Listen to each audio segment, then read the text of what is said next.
There we go. Welcome, everybody. I am Brian, and welcome to the Live Life Now podcast.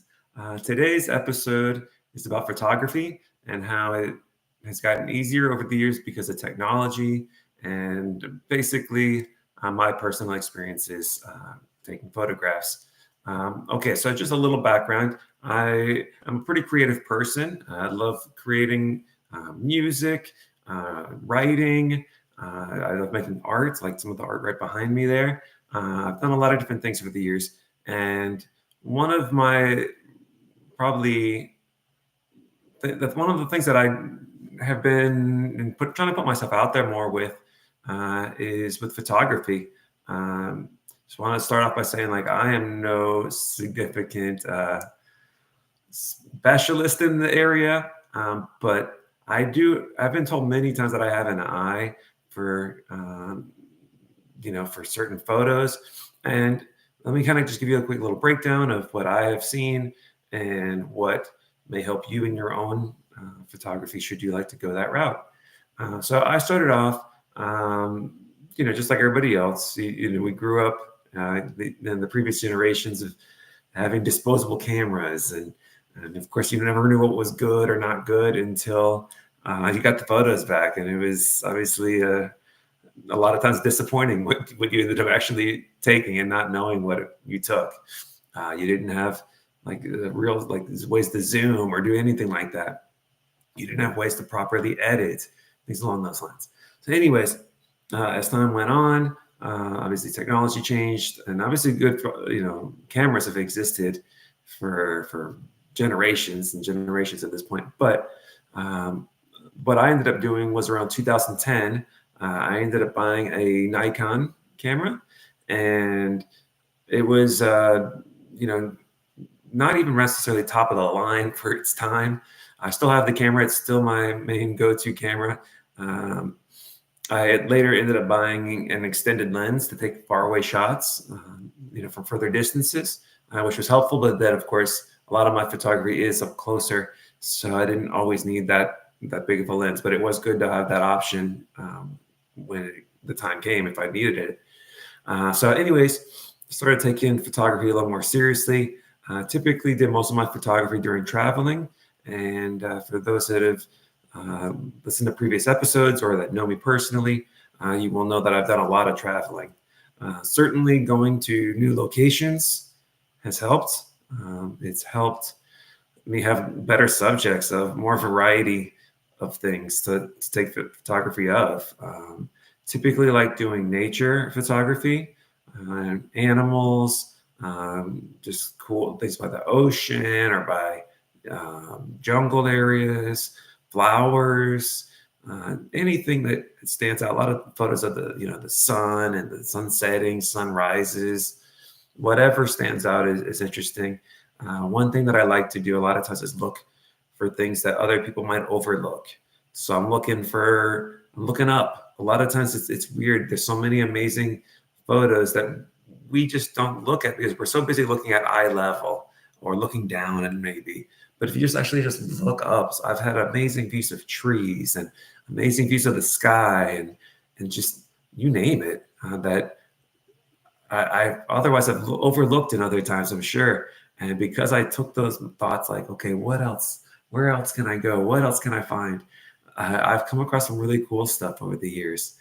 If you'd like to see some of my photography, you can go to my Instagram page. It is in the description of this video, and it's in the description of probably all the videos on this channel for that matter, at least on these podcast episodes. So, obviously, number one is having a worthwhile subject. But what makes the subject worthwhile, in my opinion, is you do. You're the photographer. You give it value. You are capturing a moment in time. And that's why I kind of like things like nature or skylines or whatever the case may be, because those are things that are constantly changing that never usually stay in one place for too long. Living things like flowers and plants and trees and stuff too.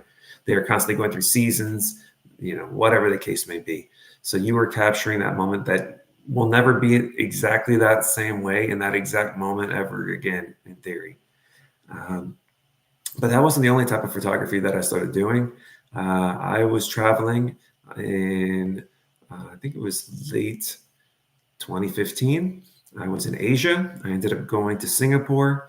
There is an amazing botanical gardens there, arguably my favorite in the world, and I've been to a bunch of them. I believe it's called Gardens by the Bay, and they had a light show going on at night.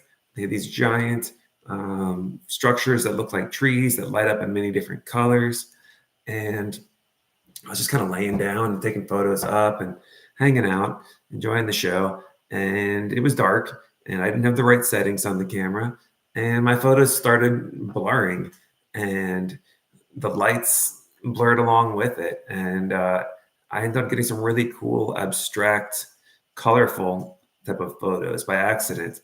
And I quickly realized, like, oh my goodness, I wanted, this is the type of photography that I want to do. This is something that I can do that's different from other people, and like kind of create my own style with it.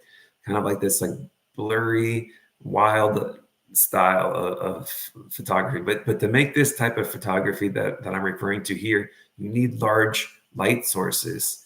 And I quickly realized that one of the best ways to get these large light sources were from fireworks.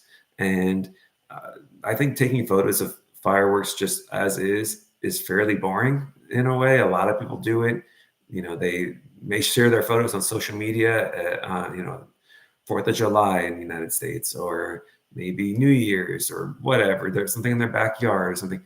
But you probably never look at those photos ever again beyond those days that you take them. And the reason being is everybody's seen those type of things a million times. So what I was trying to do was blur those images, make it blur them to the point where you didn't even know what the subject that I had taken a photo of was.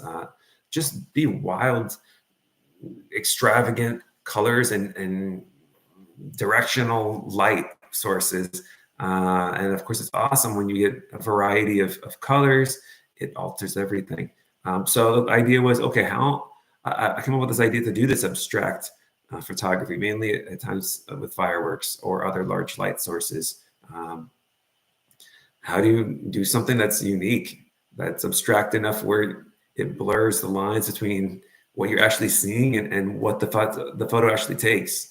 Well, first of all, to answer that, I would say that you have to learn your settings on the camera. Learn the settings where it doesn't just take an immediate photo of something. Maybe, hopefully not even necessarily all the time with flash on, because that can, especially at night, that can just come out and not help. But you need something that's you need the light source specifically, because you need something that is the photo's gonna snap. And if you don't have enough lighting at night, the photo won't even take.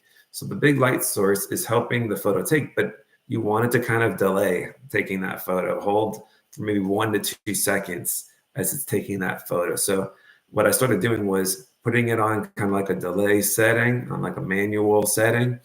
And as it was trying to capture the light to take the photo, I would dramatically move the camera around in different directions. Probably not great for the camera itself. So, but at the same time, it worked out so cool so many times. The thing is, I never knew how it was going to come out. Even if I did something very specific in mind, it may not come out the way I see it. And obviously with the randomness of the way the fireworks were going off, I couldn't guarantee what colors or what directions or anything things would fully occur. So what did I start doing? I would start moving the camera around in every direction and try things. I took a lot of photos. There's a lot of photos that come out badly, but then for every 8 to 10 photos, you might have one really cool one, or hopefully even better success than that. But so what am I doing? I'm moving the camera so the fireworks are going off. I'm moving it up, like shaking it. I'm moving it in different directions. If you watch me doing it as this is occurring, you probably think I'm nuts, because you just see like this guy like going all off with this camera. But because of that, it's catching the light in different ways, in different directions. Sometimes the lights overlap one another in weird ways. Sometimes you pick up the light of a street light as well, and it throws weird signals in there. Sometimes the fireworks end up looking more like lightning bolts, or you name it. I mean, sometimes they're so abstract, you can see shapes in there. You can pick out things that look like other things, like kind of like when you look at clouds. And if you ever looked at clouds, just be like, oh, that looks like a submarine, or that looks like a dinosaur, or whatever. You can kind of do the same thing with these photos that I take. And that ended up being a lot of fun. And the other thing is too, a lot of people forget this. When you take photos, it doesn't just stop with the photos being taken and that's it. After the photo is taken, you can have a whole editing process to it that dramatically enhances what you've taken. Obviously, for any photographer, you know this already, but for those who don't, obviously cropping, maybe boosting colors, maybe, I don't know, adding all types of things to the backgrounds and things. And you can try black and white, you can try with color, you can try a million things. Nowadays, that was kind of the second part of my conversation. Technology with like our phones and things has advanced so much that you can sometimes get really high quality photos just from your phone. You don't always need to have a high quality camera on you. And I know to some people that might be like blasphemous. It's like, no, having a good camera by far defeats what the phone can do. And I agree. Obviously, in an ideal world, you want to have a good camera available versus just a good phone camera. But if you have nothing else to work with, or you have nothing on you in that moment besides your phone camera, you can have amazing photos regardless, especially after you've taken the time to edit them and to enhance the best features of them. So what makes a great photo? That's completely up to you. As the creator, you are also the editor behind it, and a lot of times, or you can have other people step in and help you out, of course, or give you opinions or their advice. But ultimately, it is your project. It is your creativity on the line. So just like when I write my books, or when I write my songs or articles or whatever, I like to be the one to make the final call on the way I want the world to perceive what I've created. So the same thing with photography. So that the fireworks style is just one version of what I do. A lot of it also is about catching moments, maybe where people, or not people, but like, especially with like living creatures, but they don't know what we're doing. We're taking photographs. You can really get some really intimate moments. I went to places in Indonesia where I was in these like monkey jungles, and the monkeys are loose all around me, and there would be intimate moments between monkey families. And or I may be even just something as simple as going to a zoo and getting I don't know, an up close moment of a bird or whatever. These are all valid and really cool ways that you can capture those moments in time. But honestly, it doesn't even have to be that.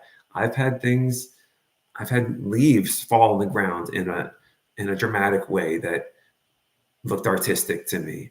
I've had snow, snowstorm bring incredible moments.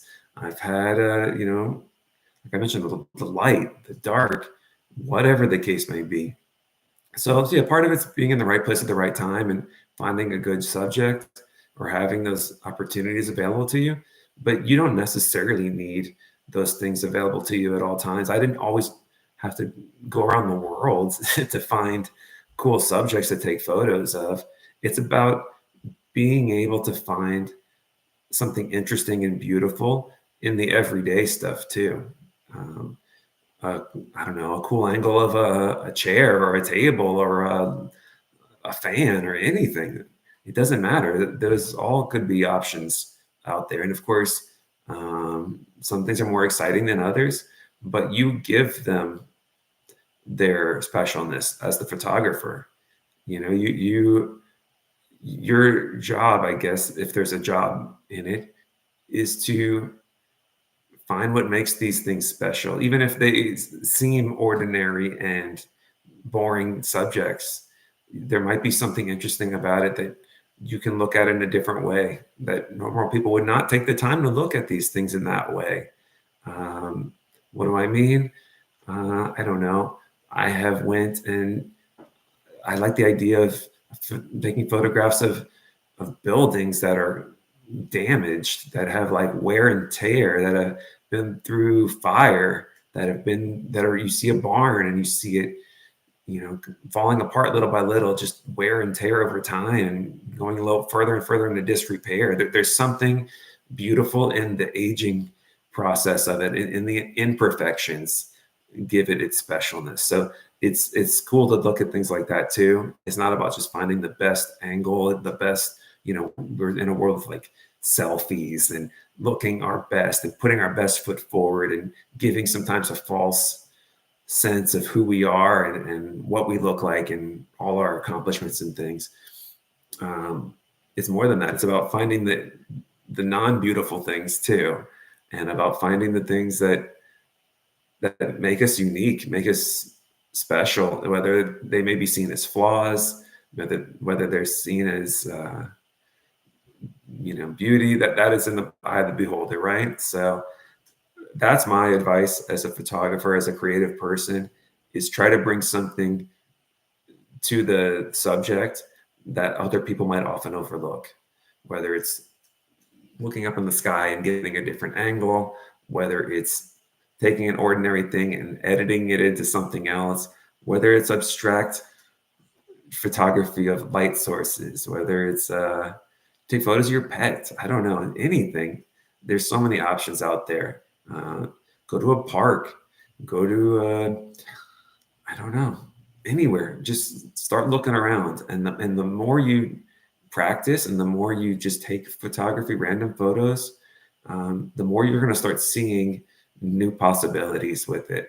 It will open up new worlds of things. And you're kind of like a journalist in a way as a photographer. You are documenting something in a unique way, hopefully. And of course, does that mean that all photography has to be something unique and flawed or beautiful? No, it can be what we think of as well as a photographer. It could be a family portrait. It could be anything. It could be whatever you want it to be. So I'm not trying to say that you should limit yourself to these things, but these are just things that stand out to me as somebody who has done this for a little bit, not professionally at all, just somebody that likes doing interesting and creative things. So that's just a couple thoughts, just to sum it up. Find the things that you think are special, are beautiful, or ordinary, or extraordinary. Take photos of all of them, because you never know. I've had times where I thought something wasn't all that special and ended up being one of my favorite photos because it came out differently or in a unique way for whatever reason, maybe accidentally. Sometimes accidents end up being the photos too, the best photos. So just thoughts. Hope you liked my chat. Like I said, if you'd like to see some live photography and other things that I've done in my life, check out the Instagram link in the description. Otherwise, thank you for listening and have a great day. Hope you will be around for the next episode. See you then.